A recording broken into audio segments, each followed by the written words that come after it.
tal amigos? Sean bienvenidos una vez más a su programa Amén. Mi nombre es Juan Antonio Martínez Sánchez, soy seminarista del tercer año de teología y el día de hoy tenemos un invitado muy especial, el padre Jesús Treviño Guajardo. Él es coordinador de la espiritualidad en la etapa de configuración aquí en el seminario y especialista en historia de la iglesia. Padre, muchísimas gracias por esta invitación. Juan Antonio, gracias a ti por invitarme, por permitirme estar aquí con la audiencia, con quienes nos siguen en redes sociales. Muchas gracias. Saludos a todos. Gracias, padre. El día de hoy queremos tocar un programa pues interesante, un tema que creo que va a ser de mucho interés para todas las personas que nos están escuchando, y es tocar el tema de Jesucristo presente en la historia de vida de cada uno de nosotros, padre. Pero antes de entrar de lleno en el tema, quisiéramos que pudiera presentarse un poquito con las personas que nos están escuchando y sobre todo que nos pudiera platicar un poco acerca de su historia vocacional. ¿Cómo es que Jesús se ha hecho presente en su vida y cómo es que usted sintió el llamado por la vida sacerdotal? Bueno, mira, y bueno, les cuento a todas las personas que nos siguen que pues definitivamente a Dios le interesa hacerse presente en nuestra historia y en la historia, como bien lo dicen ustedes, o bien lo plantearon ustedes en este programa. En mi caso particular, bueno, yo nací en una familia católica de papás muy cercanos a la parroquia territorial a donde pertenecíamos. Mis papás cercanos en el sentido de estar cerca del padre, apoyar al padre, apoyar. Por ejemplo, mi mamá era de las señoras del Santísimo que hacían oración al Santísimo y también participaba en un grupo que se llama Esposas Cristianas. Bueno, mi mamá sigue siendo parte de la agrupación de Esposas Cristianas. Y mi papá, pues si bien no estaba en algún grupo, siempre fue de un señor de invitar al padre, acercarse al padre, invitarlo a cenar a la casa, etcétera, y apoyar a su esposa en lo que ella quisiera participar. Mi papá, bueno, desde chico había sido monaguillo en su parroquia en Montemorelos, Nuevo León, porque mi papá es originario de Montemorelos, Nuevo León. Ya de joven se vino a estudiar al TEC a Monterrey y ahí conoció a mi mamá en Monterrey. Ellos se hicieron novios, se casaron y ya se quedó a vivir acá en Monterrey mi papá, ¿verdad? Entonces, bueno, es una familia en general cercana a la iglesia, participativa y bueno, a mí... Yo nazco y junto con mis hermanos a nosotros nos toca que nos inscriban a estudiar en colegios católicos. Yo estuve con los hermanos lasallistas en el colegio Regiomontano Country. Ahí estudié primaria y secundaria. Y bueno, pues como parte del colegio ahí hacíamos la primera comunión, teníamos retiros, teníamos misas, etc. Entonces el lenguaje de la iglesia pues me era conocido, me era algo... cotidiano. Para mí era normal, por ejemplo, pensar en la Semana Santa, ir con la familia a la parroquia, ir a la kermés de la parroquia, ir los domingos a la parroquia y actividades religiosas también en el colegio con mis compañeros, con mis amigos de mi edad y todo. Entonces no me era ajena a la iglesia. Ahora, ¿cómo conozco yo la vocación sacerdotal? Cabe mencionar que mis papás, aún siendo tan participativos y todo, yo no recuerdo de pequeño ni de jovencito que me hayan sugerido ni a mí ni a mis hermanos la vocación consagrada, ni sacerdotal. Recuerdo, o sea, sacerdotes que mis papás invitaban a la casa, ¿verdad? Entre ellos eran muy amigos de Monseñor Ramón Calderón, del padre, nosotros decíamos el padre Calderón porque lo conocemos desde antes de que fuera obispo de Linares. Y lo invitaban muy seguido a cenar a la casa y era parte de la familia, iba y lo recibíamos nosotros con mucha naturalidad y todo. Pero nunca recuerdo ni siquiera del padre Calderón que haya sugerido alguno siente la vocación, alguno me lo voy a llevar al seminario, bromas así, para nada, no las recuerdo. Yo la primera noticia que tengo del seminario de la vocación sacerdotal es cuando mi primo Luis Andrés Guajardo, que es maestro aquí en el seminario y que es párroco en la parroquia de Jesús Nazareno, cuando entró al seminario. Si mal no recuerdo, fue en el verano de 1989. Por ahí, 88, 89, según yo, 89. Y en ese verano yo iba a entrar a sexto de primaria al colegio. Y me acuerdo muy bien, tengo muy presente el sábado en la tarde que mis papás nos dicen a mis hermanos y a mí, mañana no vamos a ir a misa a la parroquia, vamos a ir a misa al seminario. Y yo me acuerdo que yo pregunté, ¿qué es eso? ¿Qué es el seminario? Y me dijeron mis papás, es el lugar en donde estudian los que van a ser sacerdotes, porque su primo Luis quiere ser sacerdote. Y ahí empezó todo un recorrido de parte mía, de saber lo que es el seminario y de escuchar, por ejemplo, de escuchar que mi primo iba de misiones, que iba de apostolado, que realizaba una u otra cosa. En la familia se narraba esto, de que pues el sobrino que es seminarista, y cuando Luis salía de vacaciones, pues siempre en las reuniones familiares platicaba mucho y congregaba mucho a la familia, el seminarista congregaba y lo escuchábamos y todo. Entonces ese ambiente a mí se me fue haciendo familiar, y cada vez que íbamos al seminario, o en mí repercutieron mucho las convivencias familiares y las obras de teatro del seminario. O sea, íbamos a ver todas las obras, íbamos a las kermeses, e íbamos a las convivencias familiares mensuales, algunas, no a todas, ¿verdad? Porque éramos primos, mis tíos iban siempre, pero nosotros algunas íbamos, y recuerdo convivencias en San Pedro y en Allende. Y entonces yo empecé a entender lo que era el seminario, y veía el ambiente de los seminaristas y me gustaba el ambiente como de juego, de colegio, de medio divertido, y salir de misiones, es decir, estar como en un grupo de la iglesia, pero permanentemente, ¿verdad? Entonces eso me gustaba, y bueno, ese fue la primera noticia que yo tengo. El siguiente acontecimiento que también me impactó fue despuesito de que mi primo entró. A mí en la parroquia me invitó el párroco a ser de los apóstoles para el lavatorio de pies. También eso a mí me impactó. Yo ya ahí tenía 12 años. O estaba terminando sexto de primaria, o era en la Semana Santa de sexto, o de primero de secundaria. No recuerdo bien cuál de esos 2 años. Pero a un amigo y a mí nos invitó a ser de los apóstoles. Entonces, eso fue, pues, eso marca mucho, ¿verdad? A un niño de 12, 13 años, que el párroco te invite, pues sí te cuestiona por qué yo, ¿verdad? Y bueno, gracias, ¿no? Y al final te dan un pan y una moneda, y pues es algo místico, espiritual. La Semana Santa para mí siempre fue también una semana vocacional de alguna manera. Siempre cerca de los misterios de la iglesia, meditando, en casa platicando acerca de lo que sucedía en la Semana Santa. Entonces, yo pudiera decir que la familia, el ambiente familiar, sobre todo cuando mi primo entró al seminario, la relación con el párroco, la cercanía, en 2 ocasiones me sentí impactado. En esa, cuando el párroco me pidió que fuera de los apóstoles, y en otra ya más grande, yo ya estudiando carrera en el tecnológico, que el siguiente párroco que tuvimos en la parroquia me invitó a acolitar en la Semana Santa. Yo no era monaguillo, nunca había querido ser del grupo de monaguillos, yo era más bien de grupos de jóvenes, de juntarnos para tener temas y retiros, etcétera, pero no fui muy asiduo a la liturgia de niño y de jovencito, no, aunque me gustaba la celebración y todo. Pero no sé, no se dio la ocasión de estar en grupo de monaguillos. Pero cuando me invitó el párroco a acolitar, nos invitó a mi hermano y a mí, sí, y yo ya tenía 20 años, creo. Sí me sentí, primero a los 12 y luego a los 20, sí me sentí como elegido, como que Dios te llama de verdad a algo, ¿no? A involucrarte más. Y después de eso, pues el vicario de la parroquia, ahora Monseñor Héctor Pérez, el padre Héctor Pérez, acaba de llegar como vicario recién ordenado a Corpus Christi, a mi parroquia, y él me invitó a coordinar un grupo de jóvenes catequistas. Entonces ahí ya, o sea, cuando el padre Héctor me invita, yo ya traía la inquietud más fuerte, ya estaba en carrera. Bueno, pasaron muchas cosas, ¿verdad? Te estoy haciendo la historia súper resumida porque de la secundaria a carrera, de que me invitó el padre Lorenzo Barrera a ser apóstol, a que me invitara Héctor Pérez a ser coordinador del grupo de jóvenes, pasaron muchas cosas. Conocí mucha gente en la parroquia.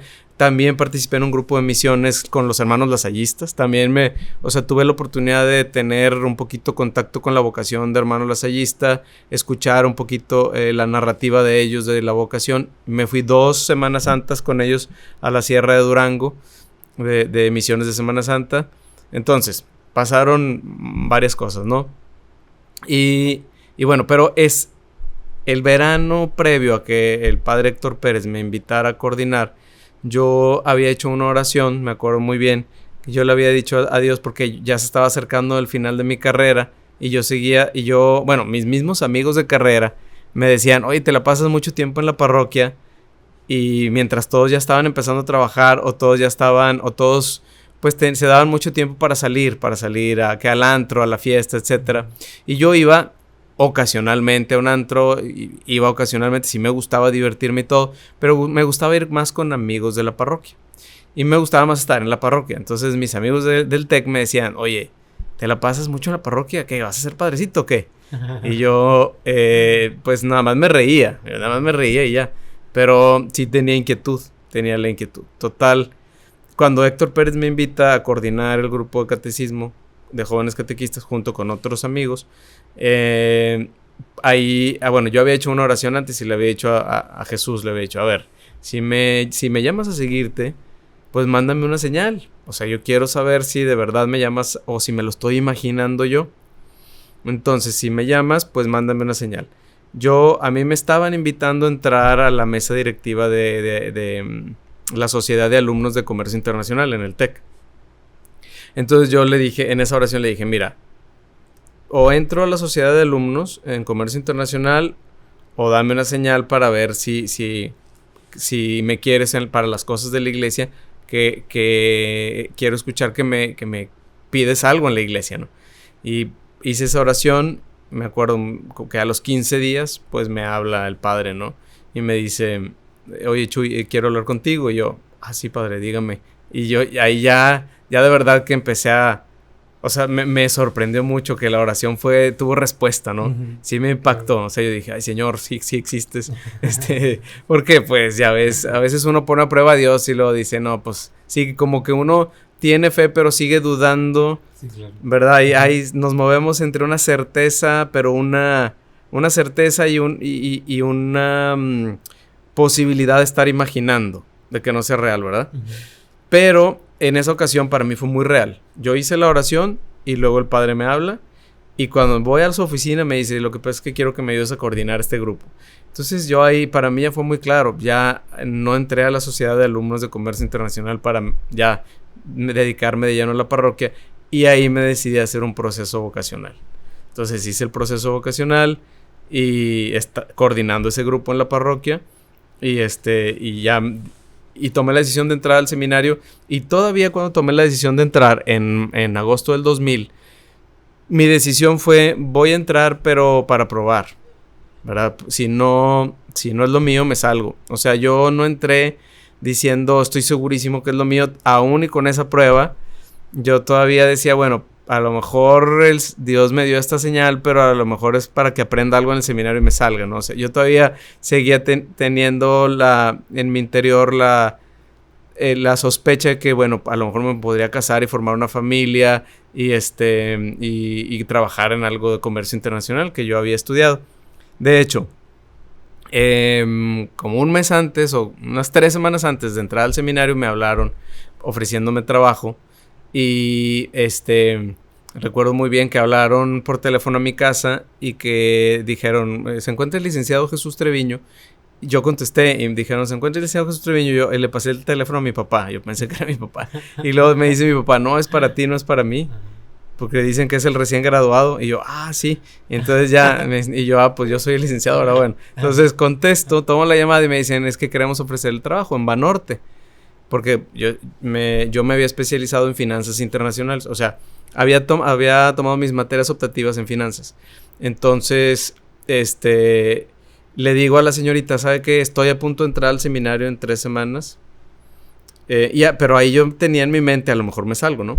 Entonces le digo, espéreme tantito y si no aguanto, si no es lo mío, pues me salgo y la busco. Y me dice, aquí tienes las puertas abiertas para obtener trabajo, pero qué bueno, ojalá seas un buen sacerdote. O sea, como que era muy católica la chava que me iba a entrevistar porque le alegró. Uh-huh. O sea, en vez de que sí, como que le llamara la atención. Le llamara la atención, no dijera, qué raro este chavo. No, al contrario, me dijo, ay, qué bueno, vete al seminario que haces muy buen sacerdote. Claro, si te sales, tienes las puertas abiertas aquí en Banorte.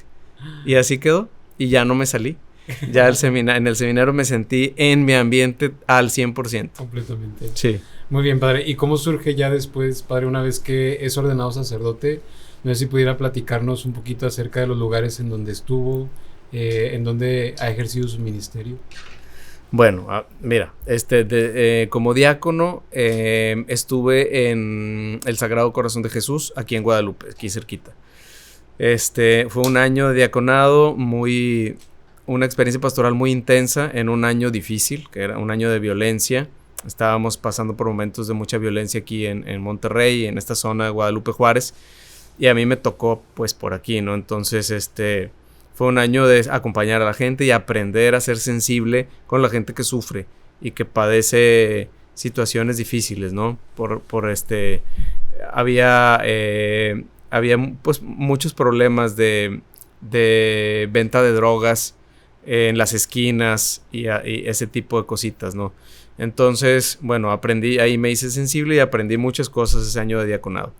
Y con los padres que me acompañaron ahí, el padre René y el padre Julián. Y bueno, después me ordené sacerdote y estuve 3 años en Santa Catarina, otro lugar también de muchísima pastoral, pero acá en el Sagrado Corazón, una parroquia más de colonia, de una realidad de colonia de familias, y en Santa Catarina la del centro del municipio. Entonces imagínate, ahí aprendí a que hay que relacionarse con el gobierno municipal, hay que gestionar muchas cosas por la plaza. Está la plaza y la presidencia ahí cerca. Mucha gente iba a pedir despensas y entre el DIF y la parroquia sosteníamos a la gente necesitada. Había comedor para pobres en la parroquia, se repartían despensas en la parroquia, pero también en el DIF. Entonces era mucha colaboración con gobierno, era un trabajo social ya sistemático. Entonces fue muy interesante mi estancia ahí en Santa Catarina.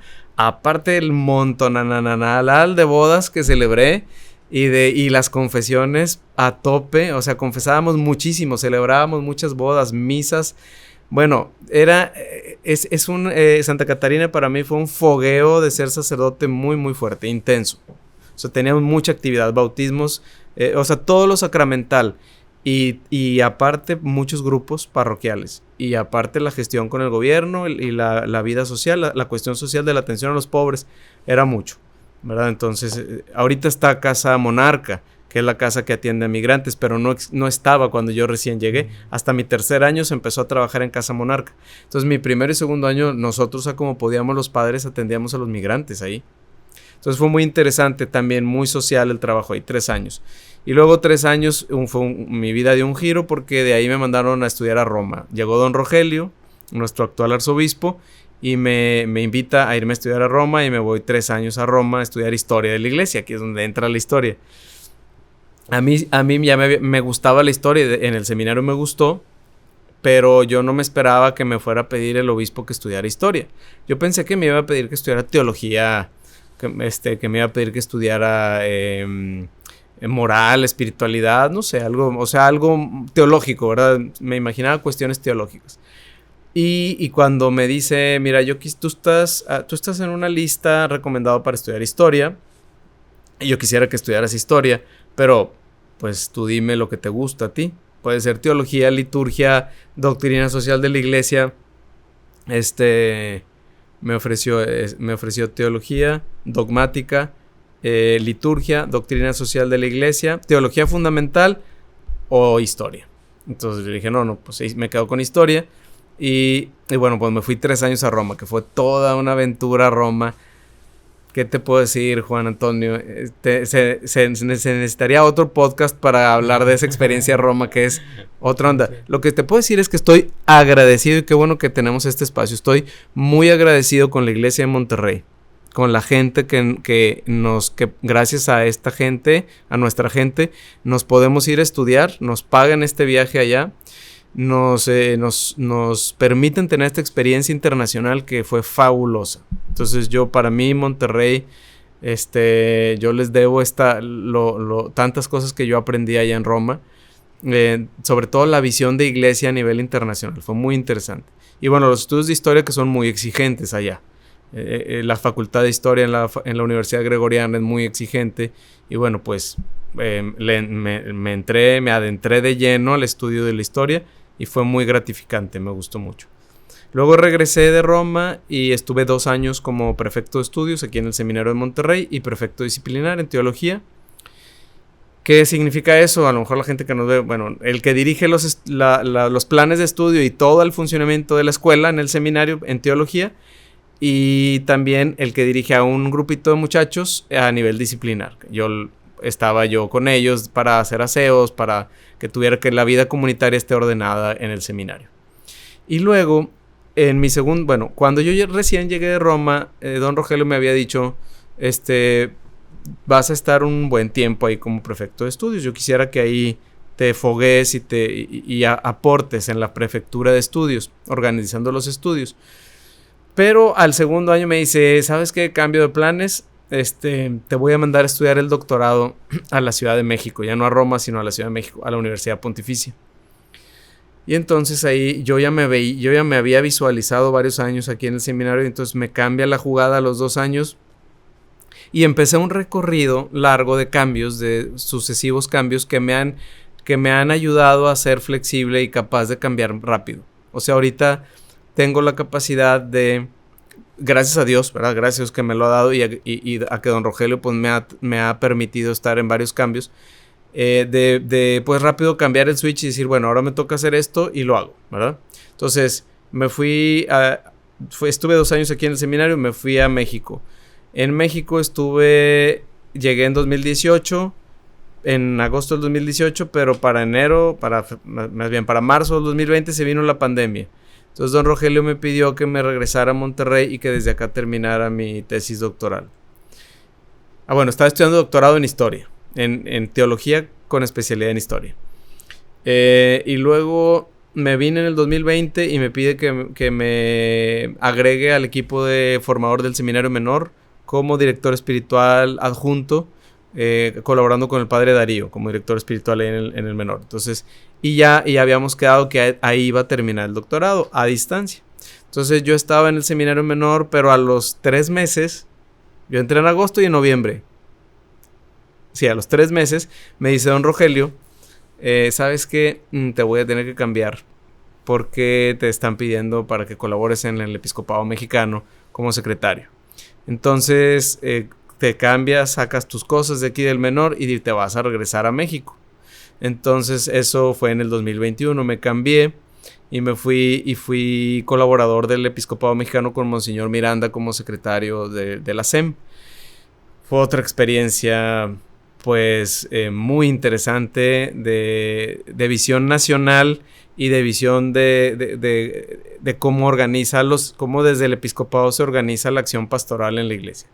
Sumamente interesante, un año muy bonito, conociendo mucha gente del mundo del episcopado mexicano y con los colaboradores del episcopado mexicano, también un poquito ahí teniendo contacto con la nunciatura. Entonces fue maravilloso ese año, 2021.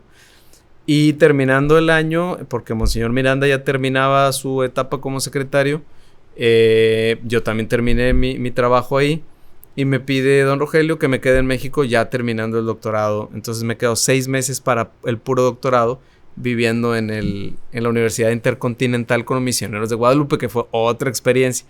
Fueron 6 meses en la WIC con los Misioneros de Guadalupe, en la que tuve algo de actividad pastoral acompañando espiritualmente a algunos chicos seminaristas de los MG y di algún retiro espiritual, etcétera. El Señor me fue preparando ahí para luego regresar ahora acá como director espiritual. Entonces yo terminé mi tesis, pero también acompañé un poco a los muchachos de los Misioneros de Guadalupe y luego don Rogelio me pide que venga a Monterrey. Por eso te digo que me he acostumbrado a cambios rápidos, ¿no? Uh-huh. Don Rogelio me pide en junio de ese año, cuando me dice, ya supe que terminaste tu tesis doctoral, vente a Monterrey porque ya te tengo destino. Y yo pensaba que iba a ser de vuelta al seminario, pero no. Don Rogelio me dice, no, antes, o sea, lo primero quiero que aterrices en una parroquia. Entonces vas a ir a San Juan Bosco, a la parroquia universitaria del TEC de Monterrey. Me dice, porque quiero que acompañes, que sobre todo le des tiempo al acompañamiento espiritual de los estudiantes del TEC. Entonces, si fui vicario el año pasado ahí en San Juan Bosco, todo el año 2022-23. Pero sí le di mucho tiempo al acompañamiento a los jóvenes del TEC y también a jóvenes, algunos de la UDEM. El padre Alejandro Beltrán me pidió también colaborar. Fui capellán de una prepa, de la prepa Obispado de la UDEM, y acompañé a los jóvenes del TEC. De hecho, tuvimos la oportunidad de formar un grupo, o yo acompañé a los jóvenes que formaron un grupo estudiantil en el TEC que se llama Shalom. De hecho, saludos a Shalom si nos ven, a todos los integrantes de Shalom, porque se formó un grupo estudiantil del TEC muy bonito que se dedica a las misiones, pero para promover la paz y el diálogo y la concordia y la armonía. Son muchachos cristianos, católicos y de algunas otras denominaciones cristianas que quieren unirse para promover la paz. Entonces es un grupo muy, muy bonito. Bueno, ahí estuve ese año y después en marzo del año pasado, me dice don Rogelio, bueno, ahora sí ya aterrizaste, ahora te voy a cambiar, te voy a pedir que vengas al seminario de Monterrey. En San Juan Bosco puedes colaborar, vas a seguir colaborando de alguna manera los fines de semana durante algún tiempo, pero ahora vas a regresar como director espiritual o coordinador de la espiritualidad, se dice ahora, de aquí del seminario del teologado en el seminario de Monterrey, donde estás tú, Juanito, y donde están todos nuestros compañeros aquí de teología, ¿verdad? Así es, padre. Me parece, yo creo que muy enriquecedor esto que nos comentaba, padre, y creo que aquí es donde vamos a introducirnos más al tema que queremos platicar.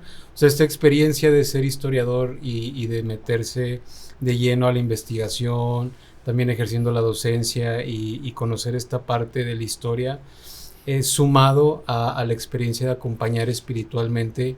Yo creo que a usted le ha dado como que una visión muy específica de la persona, ¿no? De la persona humana que acompaña, o de ciertos grupos de la sociedad en general. Entonces quisiéramos preguntarle, desde su punto de vista como historiador y también como acompañante espiritual, ¿qué tan importante es que una persona, padre, conozca su propia historia? Porque yo creo que últimamente estamos viviendo tiempos en los que a veces la propia historia personal tiende a ser rechazada, como que el pasado se ve así como que con cierto recelo, con ciertas dudas, como que querer olvidarlo y a veces solamente enfocarnos en el presente o incluso en el futuro. Pero al menos desde su experiencia, ¿qué tan importante cree conocer y reconocer la propia historia personal y por qué no también la propia historia familiar? Bueno, pues muy importante, muy, muy importante como lo dices. Mira, nosotros pertenecemos al sistema religioso cristiano, ¿verdad? Nosotros somos católicos que profesamos el cristianismo, que nos unimos a un estilo de vida cristiano, creemos que Cristo es el Hijo de Dios y que resucitó, es decir, que padeció, murió, resucitó y ha enviado al Espíritu Santo para que nosotros continuemos con el mensaje del Evangelio, compartiendo la buena nueva. Y la buena nueva es que a Dios le interesa nuestra historia y que ha querido salvarnos a través de nuestra historia.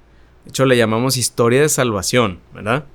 Entonces, es muy importante este punto. Ahora, pero lo que yo quisiera decir también a todas las personas que nos escuchan es que las tres religiones que tenemos una matriz común, el judaísmo, el cristianismo y el islamismo, los tres sistemas compartimos la creencia en un Dios que entra en la historia de la humanidad.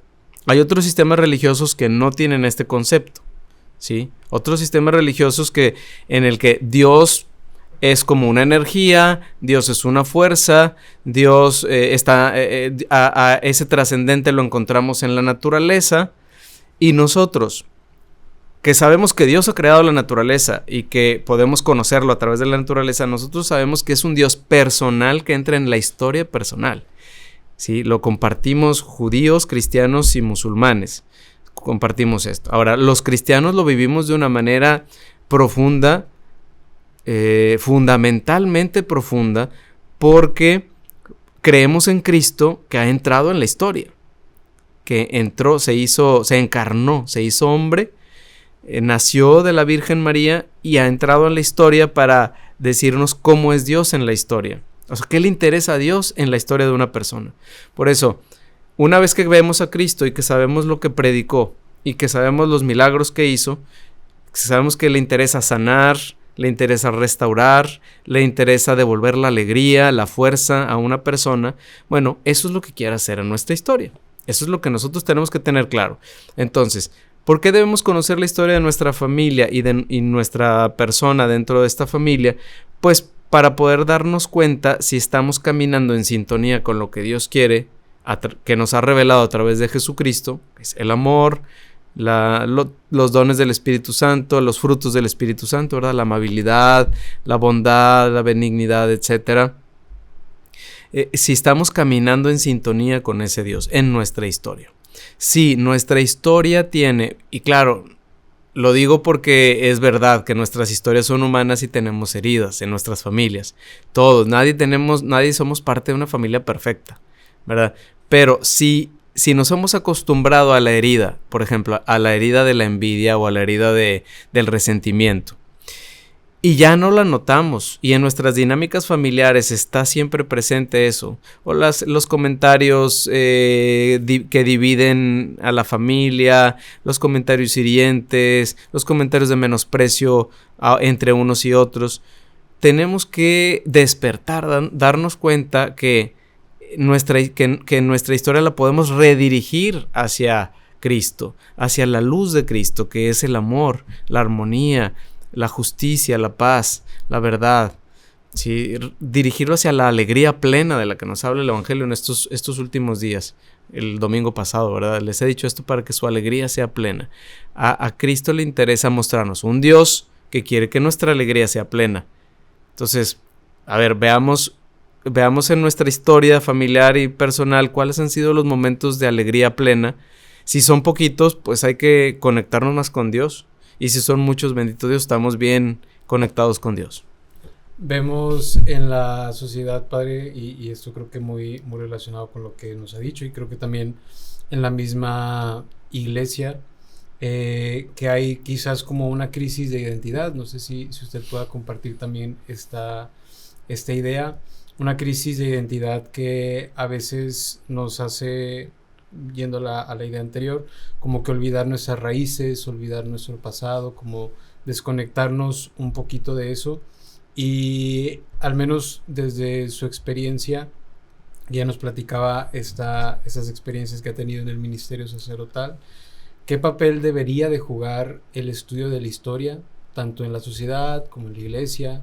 Ya nos dijo enfocado en la persona, pero al menos en estas dos estructuras, en estas dos realidades, tanto en la sociedad como en la iglesia, ¿qué papel debería de jugar el conocimiento de la historia para no repetir los mismos errores que de alguna manera ya somos testigos, ¿no? Creo que este refrán que es bastante popular, quien no conoce sus errores está condenado a repetirlos, a veces se hace muy presente, pero al menos desde su punto de vista, ¿cómo poder conjugar esta parte?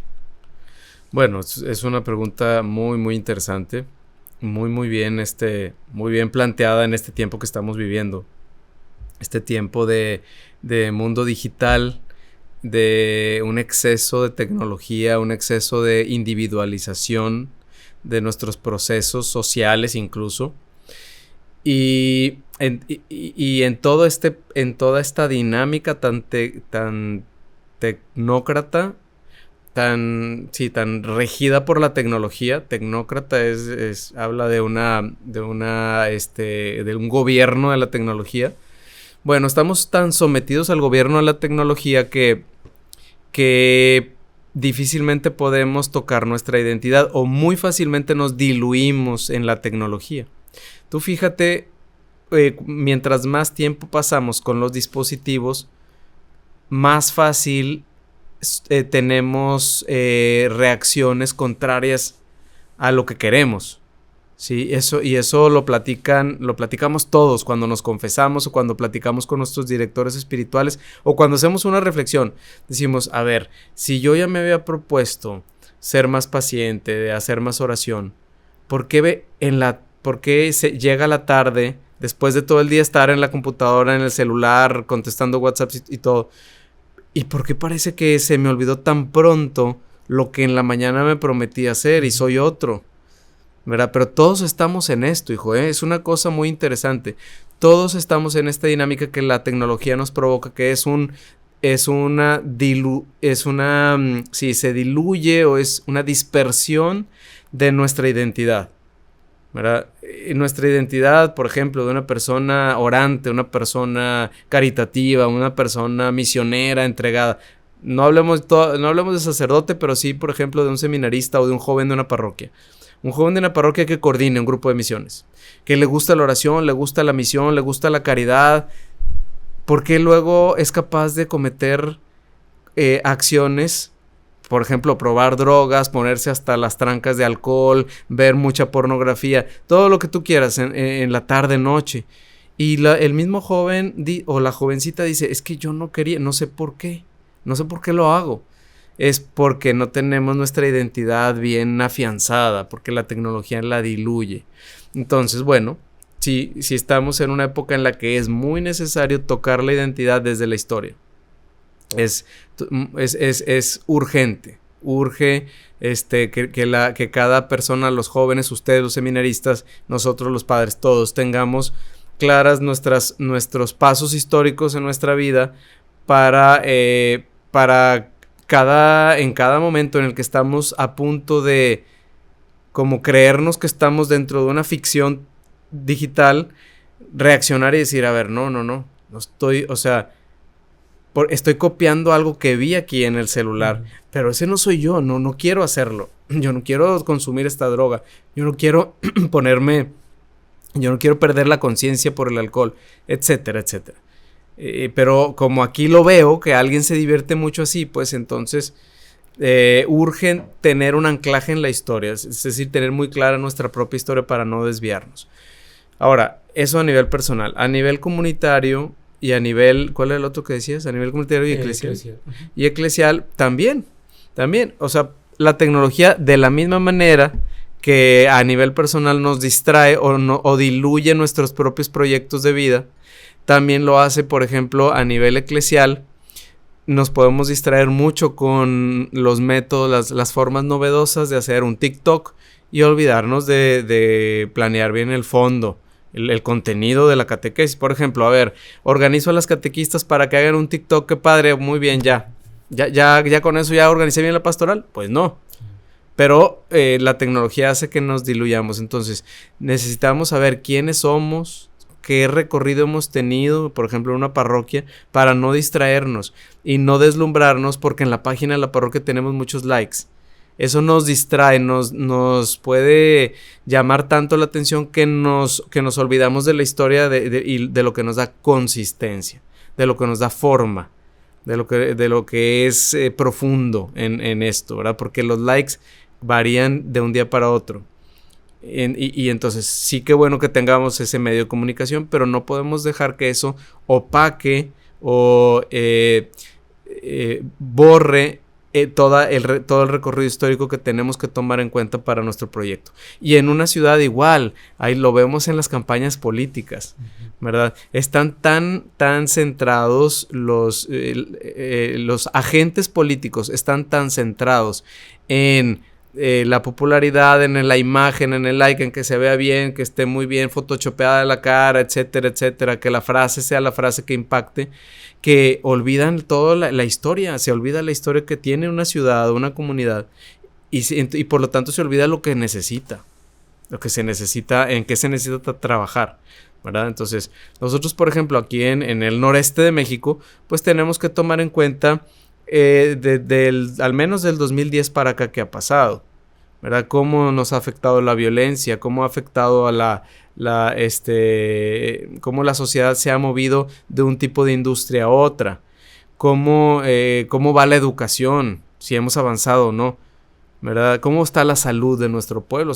Tenemos que ver los temas centrales en nuestra historia para ver cómo hemos avanzado y qué necesitamos de aquí en adelante. Si no, nos quedamos en lo que diluye la identidad del pueblo y de la persona. Y ahorita lo que está distrayéndonos y nos hace pensar que somos tan místicos como algún tiktokero que se publica en una montaña haciendo oración, y luego tan fiesteros como otro tiktokero que está tomándose una bebida en el antro y se festeja. Y podemos pensar que somos uno y otro. Y a final de cuentas decir, bueno, ¿quién soy en realidad? ¿Verdad? Totalmente, padre. Bien, finalmente, no sé si nos pudiera compartir algún consejo, padre, desde su experiencia para todas las personas que nos están escuchando, algo que pudiera compartirles a la audiencia, no solamente como parte de su experiencia de estudiante, como parte de su experiencia como acompañante, sino también pues como sacerdote. Ok, con respecto a la historia. Con respecto a la historia, sí. Muy bien. Bueno, consejo. Yo les invito a que se den tiempo para reconocer su historia. Ya la conocemos, parece obvio, ¿verdad? Decimos, pues yo la viví, yo la conozco, pero hay que hacer pausas en la vida y reconocerlas, volver a conocerlas. Acuérdense, recordar es volver a traer al corazón, recordar. Volver, recordar, cordis, volver al corazón, ¿verdad? Reconocer es volver a conocer. Entonces hay que recordar y reconocer, acuérdense bien de estas dos palabras, nuestra historia, los pasos que hemos dado para ser hoy quien somos.